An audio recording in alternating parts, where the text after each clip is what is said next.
right, good morning and welcome to the Unitarian Universalist Church of Utica. My name is Melissa Bartlett and I am a member of our worship committee. Whether you are visiting for the first time or have been a member for many years, you are welcome here. Whatever faiths you have known, if any, you are welcome here. Whoever you are and whomever you love, you are welcome here. We are invited to bring our whole selves to this worship service, our doubts as well as our convictions, the pain and joy we have known, our longing for connection and understanding. Every part of you is welcome here. If you are signing in today for the first time, we're glad you've joined us. Would love to learn more about you and connect you with our newsletter. A little bit later, I'll get a link to in the chat to a form that we would hope any visitors would fill out, and I hope you would stay for some informal conversation in breakout rooms after the service. So a couple of quick announcements. The information on this has now been out in our newsletter and you'll see it elsewhere, but we are hosting a workshop related to anti-racism worth by Patrick Johnson on September 18th. That is a Saturday, and we're going to be hosting it outdoors at the church. I believe it is 5 hours lunch included, so 9:30 to 2:30, and we'll break for lunch, which we will provide. We'd love you to spread the word far and wide because we'd like it to not just be church folk, but open to the community.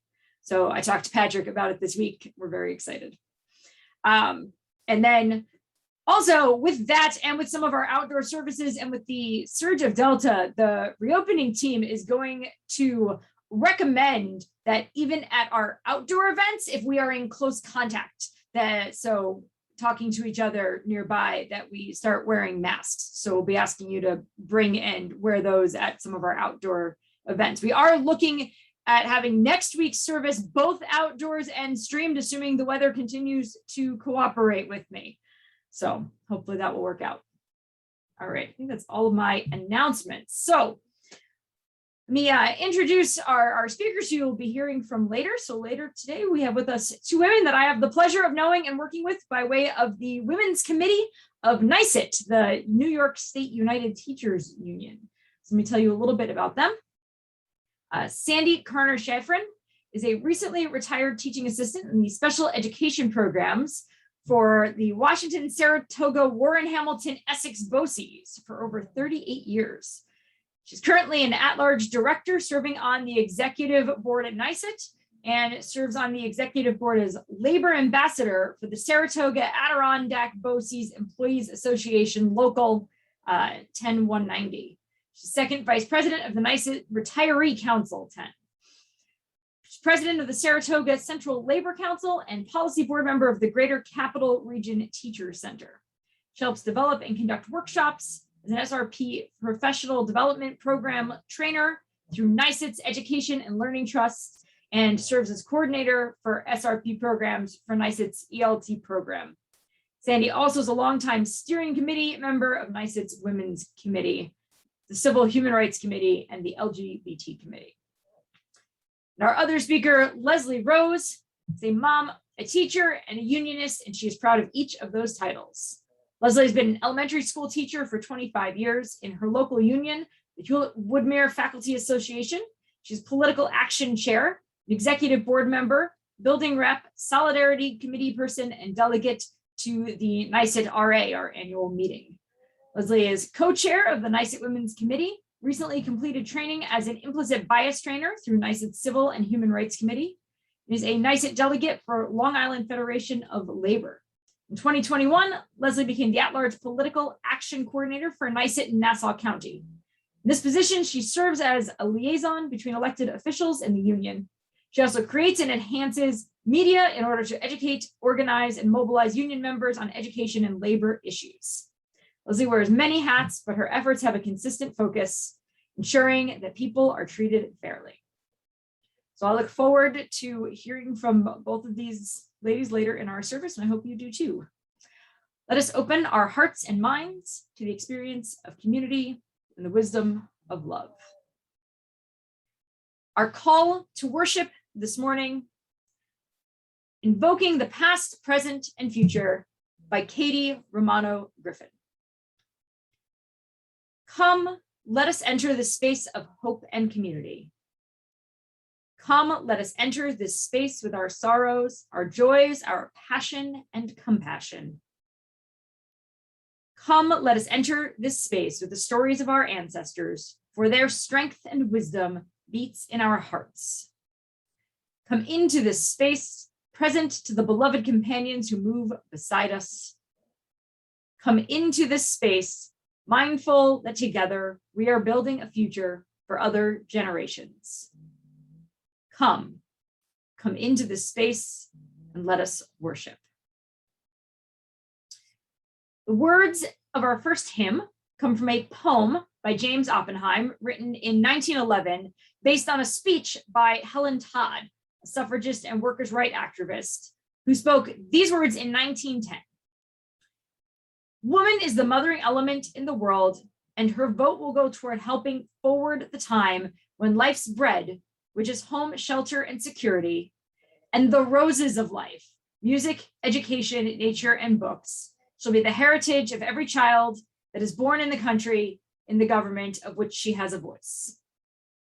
The poem, which has been set to music multiple times, was then used during the textile workers' strike in Lawrence, Massachusetts in 1912, during which mostly women and immigrants went on strike for over 2 months before their demands were finally met. So join me in singing these words, number 109, as we come marching, marching.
I light our chalice this morning with words by Florence Kaplow, honoring our labors.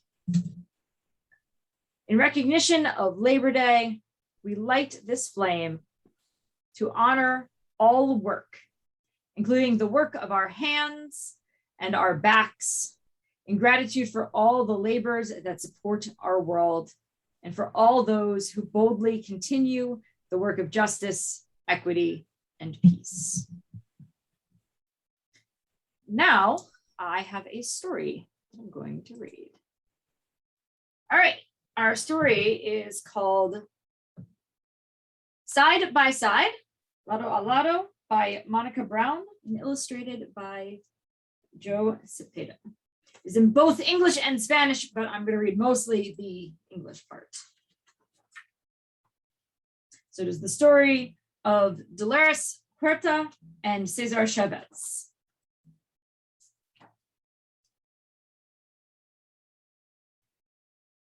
In New Mexico, there lived a little girl named Dolores who talked so fast that her grandfather once said, "Dolores, you must have 7 tongues," or "Dolores parece que tuviera 7 lenguas." Many miles away in Arizona, there lived a little boy named Cesar who was a very good listener. Cesar listened to his mother cry when his family lost its home and they had to become migrant farm workers. When Dolores was a girl, she moved to California with her mother and brothers. She joined the Girl Scouts and worked to raise money for soldiers fighting in World War II. Cesar's family moved to California to follow the crops and work in the fields. Although he had to drop out of school to work, Cesar always had a book under his arm.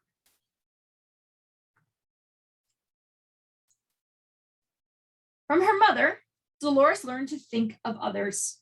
When poor farm worker families had no place to sleep, Dolores' mother would let them stay at her hotel for free. Life for Cesar's family was difficult. All day they bent over in the hot sun, picking lettuce, strawberries, and grapes. There was never enough water to drink out in the fields. Dolores grew up and became a teacher. She saw the farm worker children come to school cold and barefoot, too hungry to learn as well as they could. When Cesar grew up, he and his friends were hurt by dangerous tools and had mean bosses who sprayed the plants with poisons that made the farm workers sick. Then something special happened. Dolores and Cesar met. Dolores saw that Cesar had great faith. His dreams would bring hope to thousands of farm workers. Cesar saw that Dolores had great courage. She would stand up and fight for what was right. Side by side, Dolores and Cesar began their journey.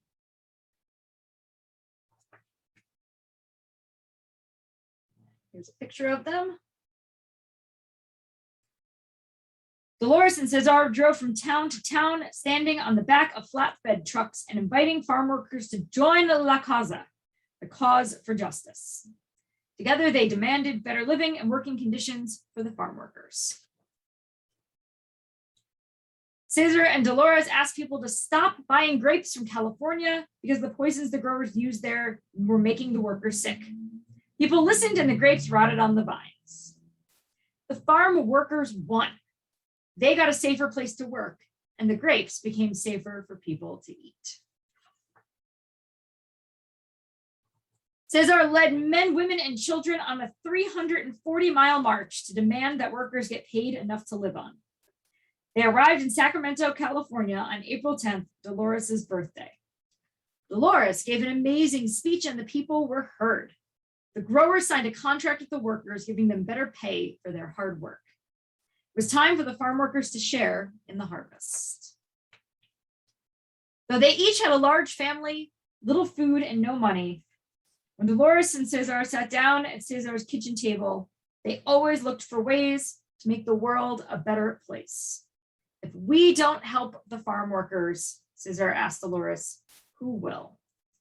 Si nosotros no ayudamos a los campesinos, ¿quién lo hará? When the growers and the politicians wouldn't listen, Cesar stopped eating for 36 days so others would understand how important it was to protect the workers. When their bosses bullied them, the workers used to say, "We can't win, we can't do it. No podemos lograrlo, no podemos ganar." But with the help of Dolores, they began to chant, "Yes, we can. Sí se puede, sí se puede." For 30 years, Dolores and Cesar worked and listened and talked and marched side by side. Dolores and Cesar worked to help families stay together. They fought to pass the Immigration Act of 1986 that helped more than 1 million immigrants become United States citizens. Dolores and Cesar had many victories because they knew that together, all things were possible. In 1993, Cesar passed away and Dolores and the farm workers marched to honor him. Dolores still works and marches for justice for the poor, and she is not alone. The spirit of Cesar Chavez is with her by her side.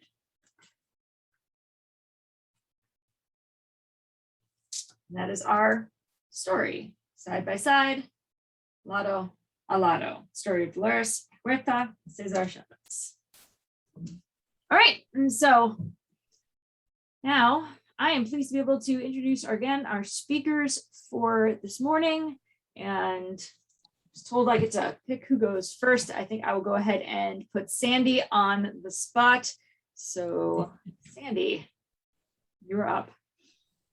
Well, good morning. I am so honored to be here today, speaking about unions and social justice.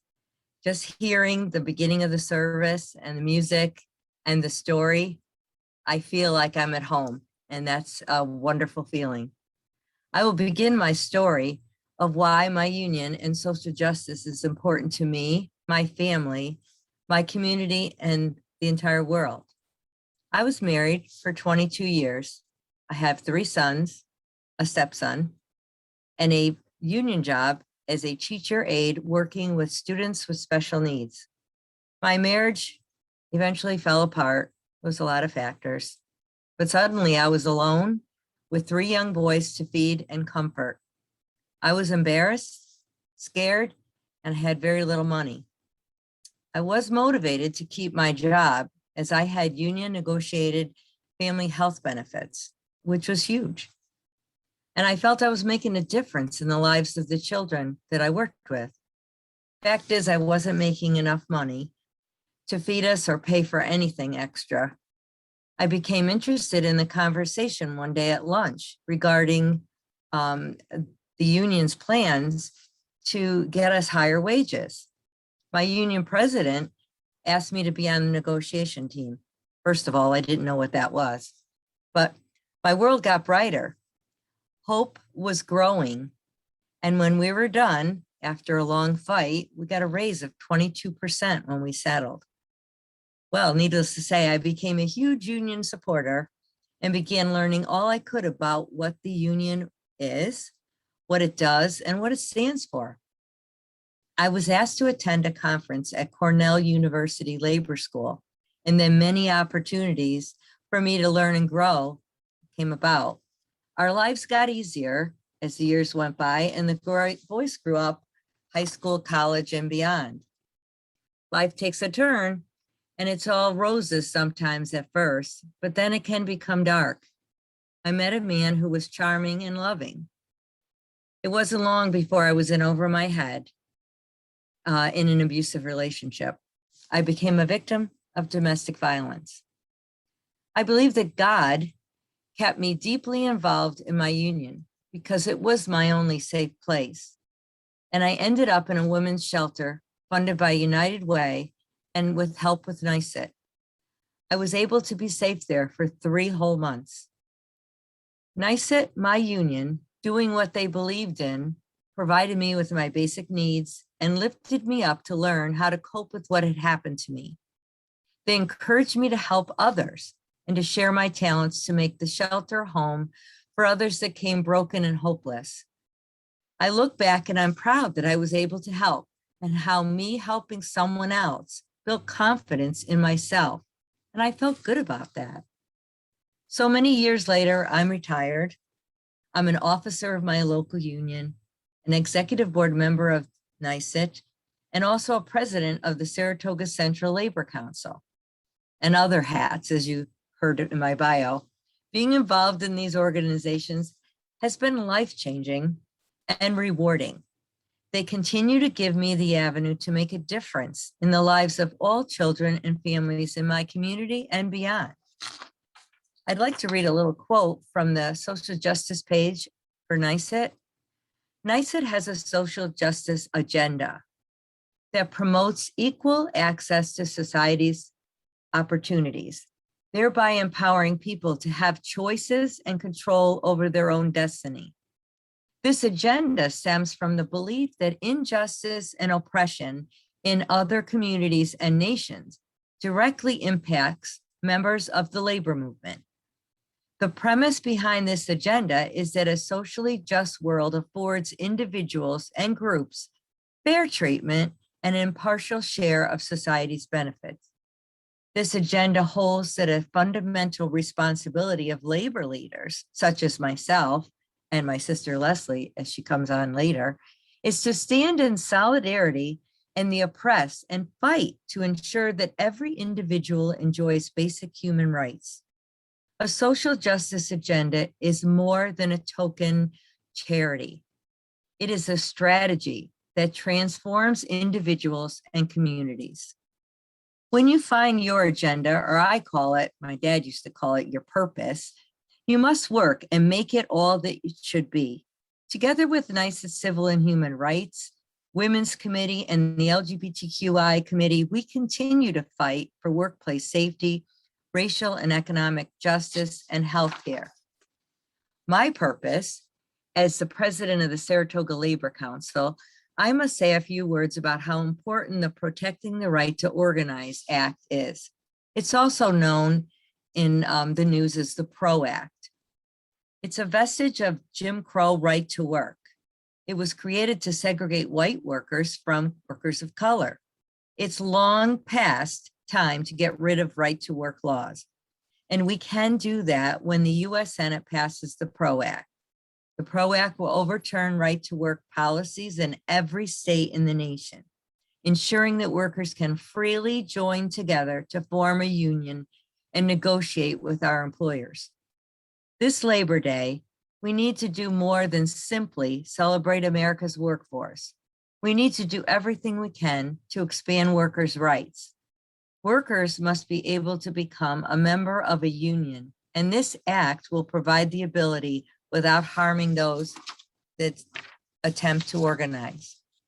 In closing, I was blessed that I was able to become a union member, and I was fortunate to get that hand up that transformed me from being a victim to becoming a strong union activist that will always lift, lead, and love my neighbors.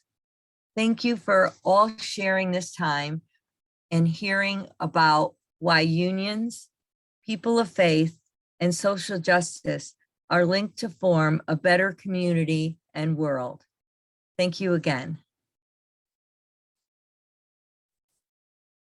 Thank you, Sandie. And so now I will bring up Leslie to do her part.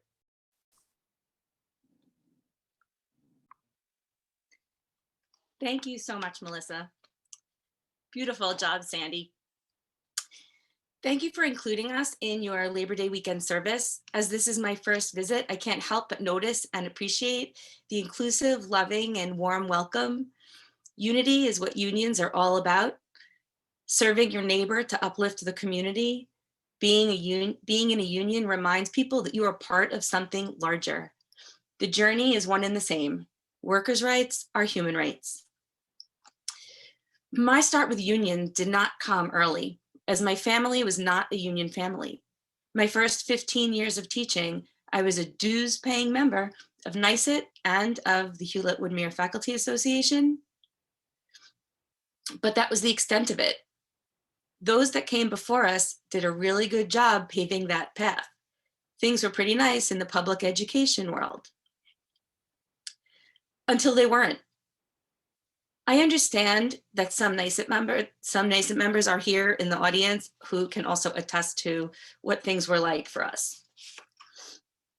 When the attacks started, both nationally and in New York State, I quickly became involved in local grassroots activism through the opt-out movement. As NYSUT became more involved in the fight against education reform, I worked with them as well as teachers and parents around the state to beat back the ed reformers. To this day, We have statewide teacher pages where we seek advice and work together on current issues that affect us and our students. It was during this time that I learned that teachers were very much alone. The elected officials who revered some unions went to the mat to publicly break ours.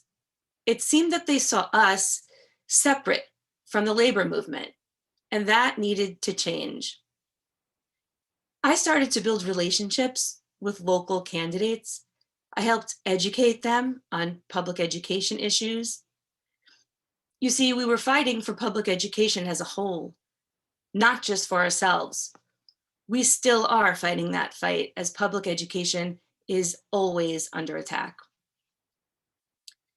In 2017, I was sent to a labor meeting in advance of the Constitutional Convention vote. I was with another NYSUT sister. We looked around the room filled with hundreds of representatives from many other unions. There were iron workers, electricians, sheet metal, dozens more. I turned to my friend and said, "Do you get the feeling that they all know each other and we don't?" We decided to change that. We started a group called Collectively Union on social media where union members could connect.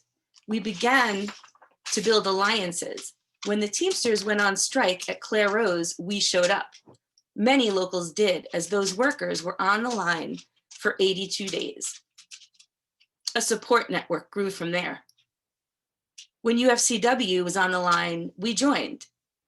When Lidl workers needed support, we were there. When Hempstead teachers held their rallies, we sounded that bell.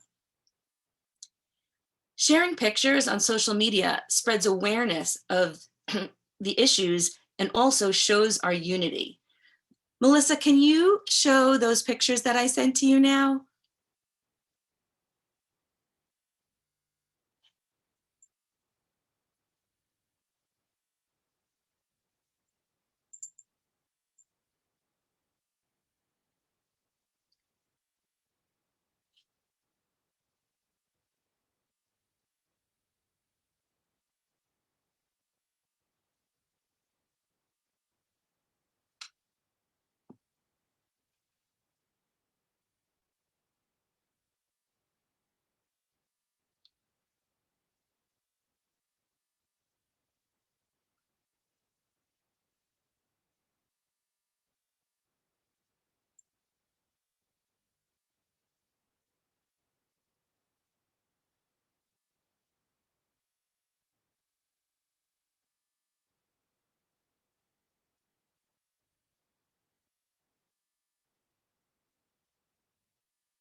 Thank you. Okay, so I can't stress to you enough how important it is that you have a network to share media on social issues. When people start to see that you're willing to speak about something and talk about it and publicly show your face at a rally or an event to support something, they start to learn about it a little bit more, bit by bit. The next phase for me was that I began attending the Long Island Federation of Labor Delegates meeting. I participated in their leadership training program. We public and private union members are learning from each other, working together to make the union movement stronger. Within NYSUT Women, we keep women's issues on the front burner, which is always really important, not just right now. Issues that are most important to women are best brought to the forefront by women. Our women's committee has members in every region of the state. We can and do reach out with an idea, a plan, a need. We help women start their own local or regional women's committees. We have over 30 local women's committees right now. At the heart of it, we know we're never alone. Building relationships is the key to union work and social justice work, not just within unions, but in your communities. Using inquiry to find out how people are feeling, what's on their minds, is a way to start conversations and build from there. Join a local community board. Take opportunities to help with local projects like park cleanups and other climate events, places where you can meet people. Attend social justice rallies. Pop into a local candidate's office, see how you can help.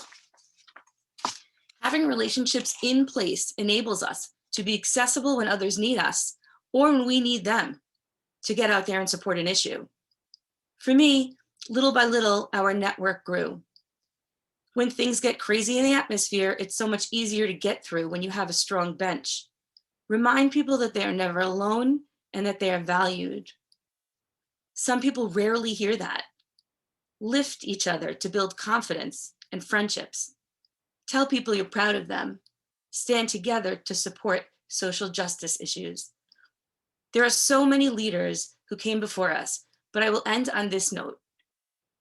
The latest Gallup poll says the public support for unions is at 65%. Those numbers are increasing. We're doing something right in our messaging. In the words of Dolores Huerta, every moment is an organizing opportunity. Every person, a potential activist. Every minute, a chance to change the world. Thank you.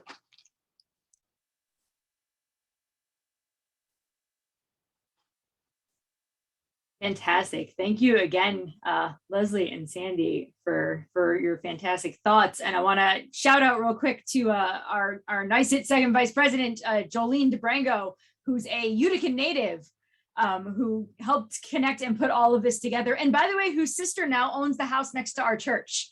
So our local connections are all still very good. All right, so now we will sing together number 157, Step by Step, the Longest March, whose words come from the preamble to the Constitution of an early coal miners' union.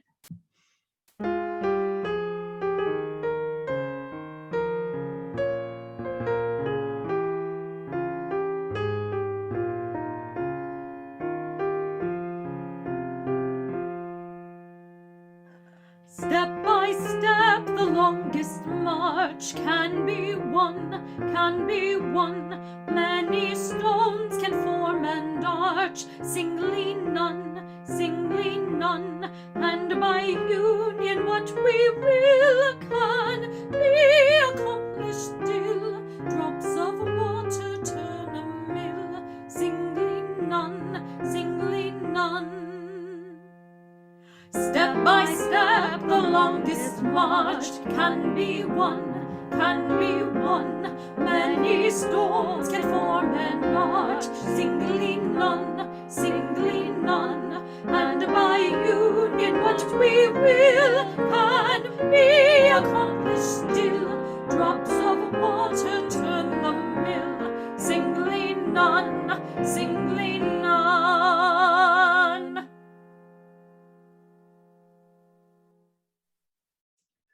A meditation by Amanda Udis Kessler called We Labor in Love. On Labor Day, we honor our work, physical and mental, paid and unpaid, joyous and heartbreaking. We give thanks for work's gifts, suffer its difficulties, and strive to make labor just and joyous for all. Our work can build our society, provide for our material needs, and give our life meaning. We labor in gratitude. But also work can damage our society and the planet, fail to sustain our material needs, and be meaningless. So we join together to create work that supports the well-being of all.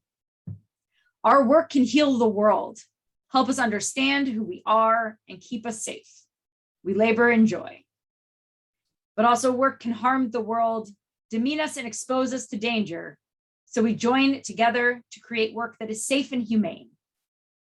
Our work can fill our days with accomplishments and our lives with stories. We labor in love. But also work can dissatisfy and alienate us. We may not be able to find enough work or any work. So we join together to create work that blesses us, all people, and the planet. This Labor Day and all Labor Days to come, may our work and all work serve humanity and all living things. Now, our offertory words by Kayla Parker.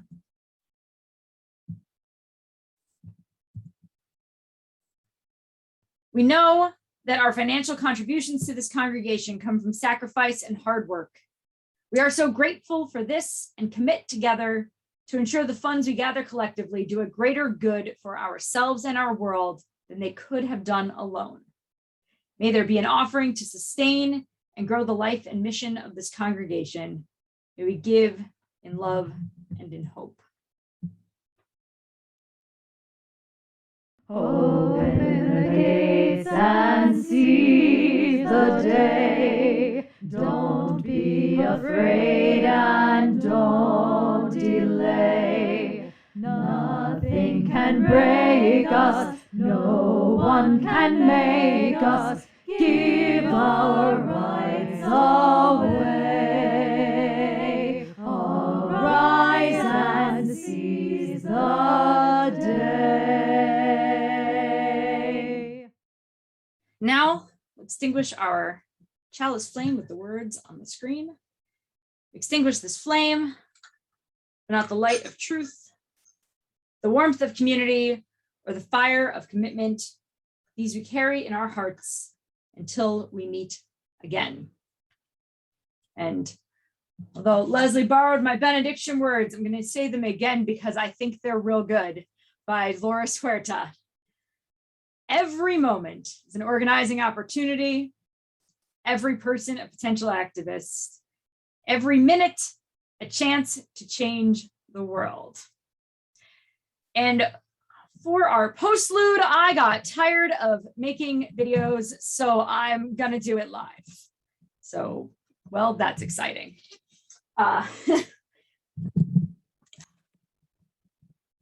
First of all, I hit something. Can you still hear me? Yep, we can hear. Good. And let me get my pieces in the right spots.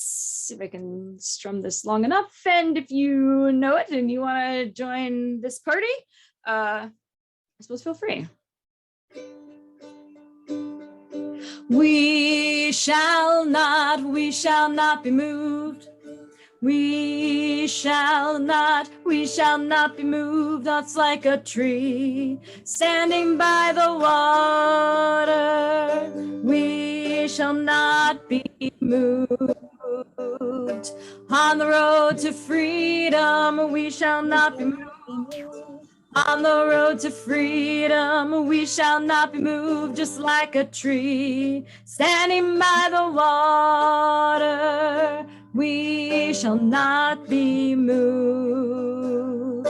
Young and old together, we shall not be moved. Young and old together, we shall not be moved, just like a tree standing by the water. We shall not be moved. All genders together, we shall not be moved. All genders together, we shall not be moved, just like a tree standing by the water. We shall not be moved. Black and white together, we shall not be moved. Black and white together, we shall not be moved, just like a tree standing by the water. We shall not be moved. Gay and straight together, we shall not be moved. Gay and straight together, we shall not be moved, just like a tree standing by the water. We shall not be moved. Unidos en la lucha, no nos moverán. Unidos en la lucha, no nos moverán, como un árbol firme junto al río. No nos moverán. No, no, no, no nos moverán. No, no, no, no nos moverán. conforme un lío no nos moverán. We shall not be moved. We shall not be moved, just like a tree standing by the water. We shall not be moved, just like a tree standing by the water. We shall not